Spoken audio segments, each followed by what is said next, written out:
Magandang araw mga kababayan, magandang araw sa ating lahat. Kumusta po kayo?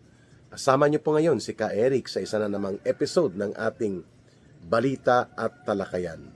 It's Holy Thursday mga kababayan, ano? At sana po ay magninilay-nilay tayo para sa ating mga paniniwala at pag-develop ng ating spirituality and connection sa makapangyarihang puwersa na lumikha sa ating sangkatauhan at sa ating sanlibutan. Subalit, hindi po natin maiiwasan na magkaroon ng mga pagbibigay ng pananaw hinggil po dito sa nangyayari sa ating bayan sapagkat mayroon pong mga balita na umuugo ngayon, no? Diyan sa Davao na di umano, unverified pa naman pero kumakalat na yung information na inapplyan daw ng search warrant ang bahay ni Congressman Pulong Duterte sa Davao City. We have yet to receive the reaction of the Philippine National Police about this, no? Ito ba ay galing sa CIDG o yung Criminal Investigation and Detection Group? May NBI ba na involved? Hindi pa natin alam, no? Pero kumakalat na po sa social media na nagkaroon ng application for search warrant at iba pang mga hakbang laban kay Congressman Pulong Duterte. Ito ay subject for verification and validation of information. Pero nakita natin sa mga social media, dumagsa na po ang mga tagapagsuporta ni Congressman Pulong Duterte sa Davao City. Doon sa bahay niya, mga kababayan. And I think si Congressman Duterte nasa Netherlands pa na bumisita sa kaarawan ng kanilang ama na si Pangulong Rodrigo Duterte, no? Kaya we are awaiting still for the confirmation, no, of this report. Kasi matagal na nating naririnig na sasampahan ng kaso si Congressman Pulong Duterte, kasama po dyan si Attorney Mans Carpio, yung asawa ni Vice President Sara Duterte. But until now, it remains to be an information. No concrete action has been taken yet by any government authority related sa naturang impormasyon na sasampahan ng kaso, di umano involvement sa drug trafficking. Kung magugunita natin, ito yung kontrobersyal na pagpasok ng pinaniniwalaang volumes ng shabu doon sa panahon na nagkakaroon ng Senate investigation at nasa Senado pa itong si Trillanes, no? I think that was 2019, mga kababayan, or 2020, something around that period, kung saan nasa Senado pa si the big joke Trillanes at pilit niyang pinapahubad si Congressman Pulong Duterte, Vice Mayor pa siya noon, ng kanyang damit pangitaas para mapakita daw ang kanyang tattoo bilang miyembro ng triad. At nandun din si Mans Carpio. So may kaugnayan dyan, mukhang gumagawa nga at may niluluto na kaso ang gobyerno ni Marcos at Romualdez para iharas ang mga Duterte, no? At ipitin at iparamdam sa kanila na ang kapangyarihan ay nasa kamay ng mga Marcos. But until today that we are having this balita at talakayan, wala pa pong update kung natuloy ba o matutuloy ang pagsasampa ng kaso laban kay Congressman Pulong Duterte at kay Attorney Mans Carpio. Pero kung patungkol dito sa latest na umiikot at lumalaganap na sa social media na information regarding sa pagkakaroon ng di umano search warrant against Congressman Pulong Duterte, well, that remains to be seen kung may magaganap nga na ganitong uri ng pangyayari dyan sa Davao City.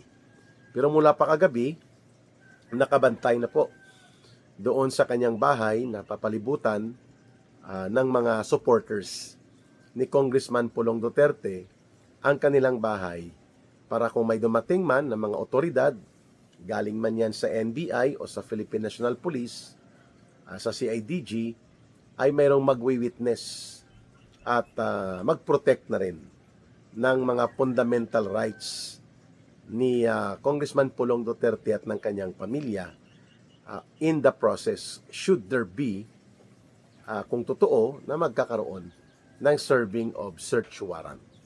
Pero hindi pa natin alam ang final na validation dahil wala pang verified information na mayroon ngang ganon. Well, we will watch for that, no? Pero sabi ko na nga, may konteksto yan eh. Iniisa-isa talaga nila ang mga Duterte, no? Sa ilalim ni Marcos Jr. at ng administrasyon nila ni Romualdez, ginagamit nila ang batas. Iniikutan ang batas, wini-weaponize, or ginagamit bilang armas, pangdurog, ang batas para yung mga kritiko at mga pumupuna sa gobyerno hinggil sa malawakang iskandalo ng pangungulimbat, pangungurakot at abuso sa pundo at kapangyarihan na ginagawa ng gobyerno ni Marcos ay mapapatahimik nila o mapapaatras at mapiperwisyo. Kagaya ng ginagawa po sa akin, umaharap po ako sa iba't ibang kaso, including ang inciting to sedition, upang ako po ay perwisyuhin, upang ako ay buligligin, nang sa ganon ay tumiklop at tumahimik po ako. At nang hindi na po ako, magpapatuloy pa sa aking mga ginagawa na paninindigan sa pakikipagkaisa ko sa mga mamamayang Pilipino na naghahanap ng katarungan sa trilyones na pundo na nawala po sa ating kabanang bayan. So nananawagan tayo sa otoridad, sa kapangyarihan ng Philippine National Police o ng National Bureau of Investigation, just be above board, be transparent, and be fair. Maging patas lang sana kayo. Sapagkat hindi lahat ng pagkakataon po ay nasa kapangyarihan forever ang mga Marcos at sila Romualdez. Alam natin na nauutusan din po ito at nagagamit din ang Philippine National Police, ang NBI, para isagawa ang mga political harassment and mga persecution, panggigipit at panunupil without declaring the martial law, but the instrumentalities and activities related to martial law during the time sa tatay ni Marcos Jr., nakikita natin na nagkakaroon ng hugis sa ilalim ng kasalukuyang gobyerno. Kaliwat ka ng paggamit ng kaso, panggigipit, investigasyon. Ang malala, pati po ang Kongreso at Senado na supposedly ay mga institutions to protect democracy and to do the counterbalance and to check on the authorities and powers na ginagamit ng gobyerno sa executive side, sa side ng presidente, ay nagiging kasabwat na rin po dito sa katarantaduhan ng lantarang pang-aabuso sa kapangyarihan, panggagancho at paglulustay sa kabanang bayan at malawakang pagpanunumbalik ng korupsyon at pandarambong. Kasabwat ang Kongreso sa pagdaraya na ginagawa sa budget, pagtatabon-tabon sa kasalanan at mga krimen ng korupsyon at plunder na nangyayari po sa ilalim ng administrasyon nila Marcos at nila Romualdez. So wala na pong napupuntahan ang taong bayan. Mahirap din po kumuha ng favorable decision sa Korte Suprema. At napakatagal na proseso ang dadaanan mo, tapos na ang issue, tapos na po ang panggigipit, na commit na, saka mo pa makukuha ang desisyon sa Korte Suprema. You need to have lawyers para mag-facilitate ng iyong mga petisyon. Like right now, hindi pa po nadesisyonan ang petition for habeas corpus and other related petitions sa Korte Suprema patungkol sa nangyaring lantarang pagpapadukot at iligal na pagpapatapon at iligal na pagpapakulong kay Pangulong Duterte na ginawa ni Marcos Jr. at ng kanyang mga tauhan sa Philippine National Police at sa Armed Forces na nakipagsabwatan sa ICC, which is a bogus, wala na pong treaty, authority, or any jurisdiction sa ating bansa, ay ginamit pa rin ni Marcos at nila Romualdez para dukutin at mapakulong ng illegal sa Europe, sa Netherlands, si Pangulong Duterte. Yan ang mga nakikita din natin na nangyayari ngayon sa maraming mga individual and personalities na tinatarget like si Vice President Sara Duterte. Kahit walang ebidensya, kahit walang matuwid na pamamaraan at walang hawak na matino na mga tamang batayan para umusad ang gawa-gawa na impeachment attack laban kay Vice President Sara Duterte, nananatili po na ginagamit ang impeachment proceedings para si Vice President Sara Duterte ay iharas, ipitin at sirain.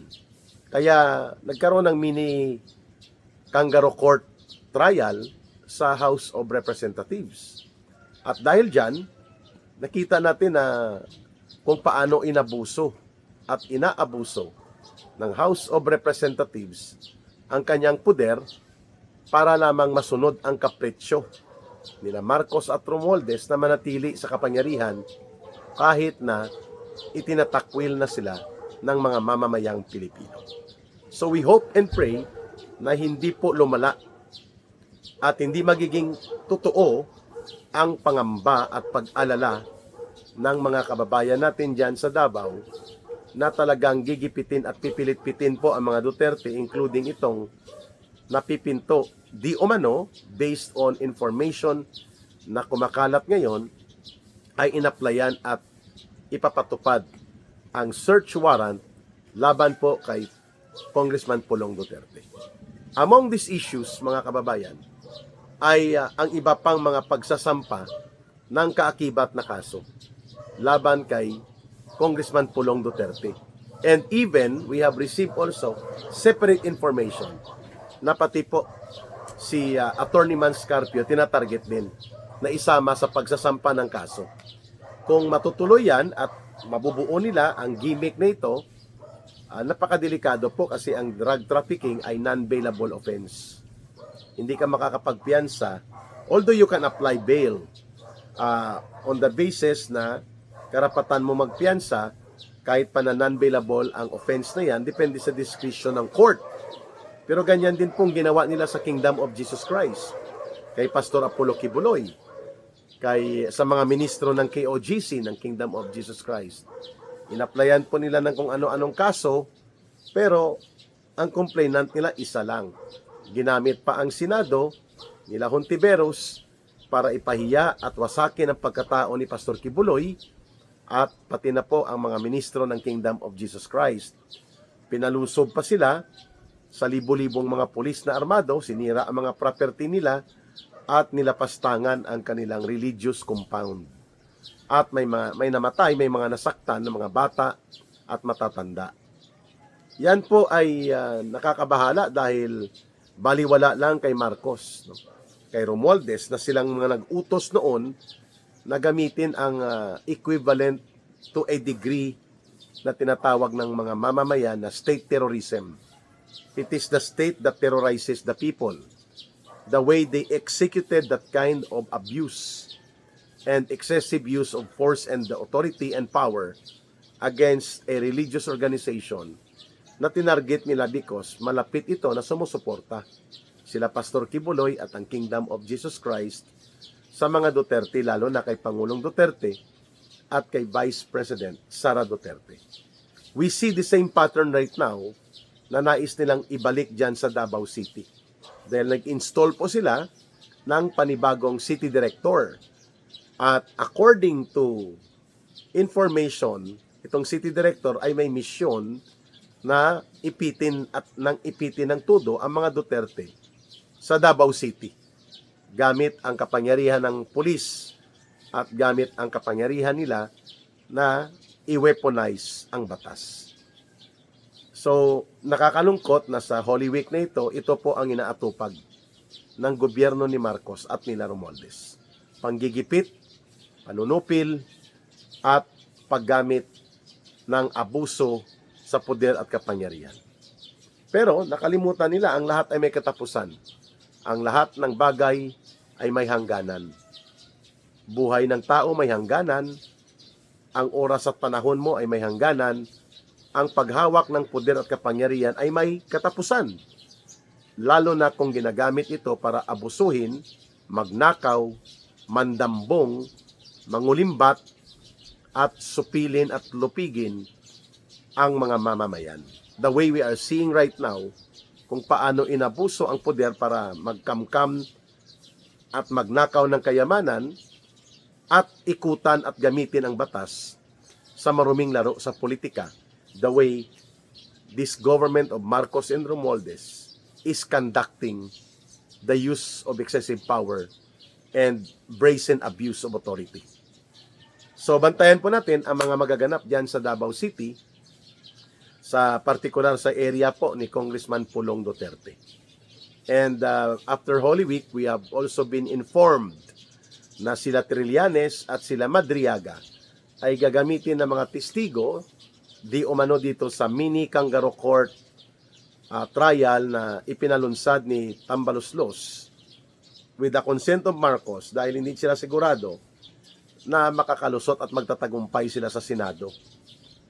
Bagamat doon dapat yan gawin, according to the rules of the Constitution, ang impeachment trial ay nasa Senado.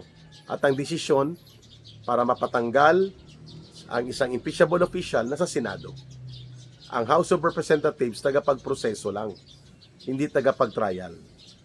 So ang ginagawa nila ngayon, mini Kangaroo Court ang pinamumunuan nitong hambog at arogante sa poder at kapangyarihan na si Luistro, na attack crocodile din ito ni Martin Romualdez at nila Marcos.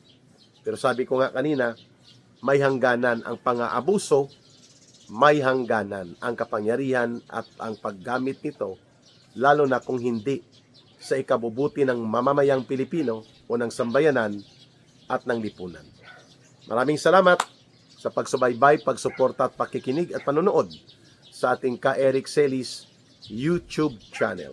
At ganoon din po sa inyong pag-follow sa Ka Eric Jeff Celis Facebook account. And sa ating programa with Ma'am Lorraine Maribadoy, ang Bigwas ng Agila. Sa nagtatanong po kung paano kayo makapagsuporta in your own little ways, in small little things, in small amount, na pwede nyong iambag voluntarily and sincerely, ang ginagamit po nating GCash, ating Ka Eric Advocacy and mga activities sa Bangon Sambayanan ay ang numero na 0916-308-7710. Uulitin po ni Ka Eric, 0916-308-7710. Rohilda Celis po ang name nilang dyan at siya na rin po nagko-coordinate ng ating mga pangangailangan. Kaya don't hesitate. 1 peso, 2 pesos, 10 pesos will do. It's not the amount that matters. It's the sincerity of your intention to help that matters most. Ayos. Mahalin natin ang bansang Pilipinas. Walang ibang magmamahal nito, kundi tayo ring mga Pilipino. Para sa Diyos at sa Pilipinas nating mahal. May God bless everyone and may Allah will be with those who are Muslim brothers and sisters. Bye for now. Ito po si Ka Eric. Mabuhay!